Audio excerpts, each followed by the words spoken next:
अस्सलाम वालेकुम व्यूवर्स, जैसे कि आपको बता रहे हैं ITPL मल्टीपर्पज़ सिम्पोजियम में मौजूद हैं और हमारे साथ मौजूद हैं अब्दुल राफ़ी खालिद साहब जो कि नेस्पाक में होते हैं और इसके साथ साथ ये को कन्वीनियर भी हैं, ये स्पॉन्सरशिप के ITPL के को कन्वीनियर भी हैं। तो इनसे जानते हैं ITPL के हवाले से क्या कहते हैं और नेस्पाक के हवाले से भी क्या कहते हैं। जी बताइएगा कि सबसे पहले तो अब्दुल राफ़ी साहब आप बताएं कि आप क्या कहते हैं इस हवाले से कि ITPL की इस किस्म के इवेंट किस तरह के होते हैं, इंडस्ट्री में इसको क्या बेनिफिट मिलता है और एकेडमिया के इंडस्ट्री और एकेडमी के लिंकेज की बात हो रही है और फिर आप स्पॉन्सरशिप को भी देख रहे हैं, तो क्या रिस्पॉन्स है इंडस्ट्री का, इस बारे से बताइएगा। जी वालेकुम सलाम, thank you for inviting me and on this platform. देखिए IEEE एक हमारे इंजीनियर्स की कम्युनिटी है जो कि एक इस जो भी टेक्निकल हमारे सोसाइटी के अंदर इश्यूज़ हैं ना, उनको प्रमोट करने के लिए, उनको डिस्कस करने के लिए ये बनाई गई है। और being an engineer, being a part of this community, हमारी रिस्पॉन्सिबिलिटी बनती है कि हम एज अ इंजीनियर्स को कंट्रीब्यूट करें, not just for our personal gain but for the community, but for the society.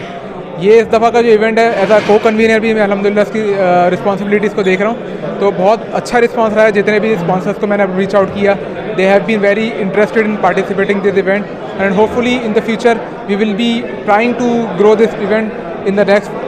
couple of years. And being a part of this industry, I've been associated with NESPAC for like 9 to 10 years. और मैं जानता हूँ बहुत सारे लोगों को यहाँ, और एक being a largest consultant of Pakistan, ये हमारा काम है कि हम अपनी जो भी हमने टेक्निकल एक्सपर्टीज़ ली है अपने फील्ड के अंदर, वो यहाँ पे शेयर करें डिफरेंट होल्डर्स के साथ। जो इश्यूज़ हैं, एनर्जी क्राइसिस है, उनको शेयर कर सकें। तो होपफुली कमिंग इवेंट में हम कोशिश करेंगे इसको ज़्यादा कंट्रीब्यूट करने के लिए, और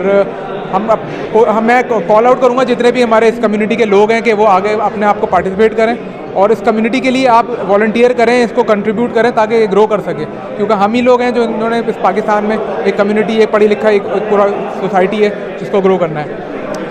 अच्छा, ये भी बताएं कि आप नेस्पाक के हवाले से क्या कहेंगे। नेस्पाक बहरहाल एक बड़ा नाम है और कंसल्टिंग में अच्छा है, तो इसके बारे में थोड़ी सी डिटेल बताइए।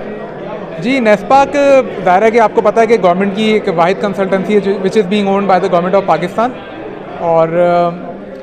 हमारी कोशिश ये होती है कि जितने भी जो हमारे गवर्नमेंट के सेक्टर में बड़े प्रोजेक्ट्स हैं, एयरपोर्ट्स हो गए, पोर्ट्स हैं, डैम्स हैं, वो हम लोग इस वक्त दे रहे हैं, काम कर रहे हैं। तो एक अच्छा एक्सपीरियंस है और एक बड़ी कंपनी है, तो उसको यह है कि उसकी एक रिस्पॉन्सिबिलिटी भी बनती है कि बीइंग अ कंसल्टेंट वो इस सेक्टर को एक मतलब ये कि उस तरफ लेके जाए जिस तरफ इसको ज़रूरत है, जैसे कि बेहतर गाइडेंस की। एक ऐसा दायरा कि कंसल्टेंट का काम जो होता है, मैं अगर अपने बताऊं तो कंसल्टेंट का काम एक डिज़ाइन करके नहीं देना नहीं होता, एक प्रोजेक्ट को क्लोजली, एफिशिएंटली एंड कम्प्रहेंसिवली इसको जो है ना कम्प्लीटली इसको कंक्लूड करना भी होता है।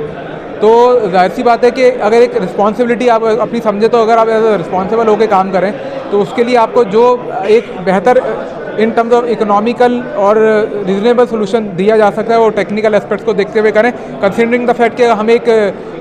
डेवलपिंग कंट्री हैं और हमारे लिमिटेड रिसोर्सेज हैं। क्योंकि बहुत सारे कंसल्टेंट होते हैं वो देखते नहीं डिज़ाइन करते हुए चीज़ को कि वो हम दे क्या रहे हैं। तो हमें पाकिस्तान में रह के हमारे रिसोर्सेज को यूज़ करते हुए जो हमारे वेंडर्स हैं, जो कि लोकल प्रोड्यूस हो रही चीज़ें, उनको हम पहले प्रमोट करें, कंसिडरिंग के फैक्ट कि वो टेक्निकली अप्रूव्ड हों, और जो बेहतर से बेहतर हम हो सकता है उसको परफॉर्म करें। बहुत बहुत शुक्रिया, थैंक यू।